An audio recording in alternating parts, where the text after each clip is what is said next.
పట్టుబట్టి చివరిదాకా పోరాటాలు చేసిన దాఖలాలు లేవు. చెప్పుకోవడానికి సాధించిన ఘనత ఏమీ లేదనే అభిప్రాయం ప్రతి బీసీ బిడ్డ మనసు పొరల్లో ఊగిసలాడుతుంది. ఇప్పటికైనా బీసీలో అంతర్మదనం మొదలైంది. 77 సంవత్సరాల కాలంలో బీసీలు నలిగిన తీరు ఒక్కతాటి మీదకి రావాలనే ఆలోచన మొదలైంది. రేపు జరగబోయే బీసీ రాజకీయ యుద్ధ బేరిపై ఉత్కంఠ నెలకొంది.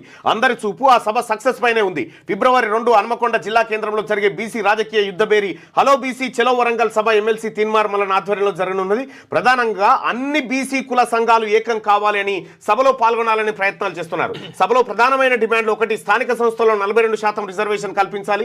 బీసీ నిరుద్యోగుల పాలిట శాపంగా మారిన ఈడబ్ల్యూఎస్ ను వెంటనే రద్దు చేయాలి.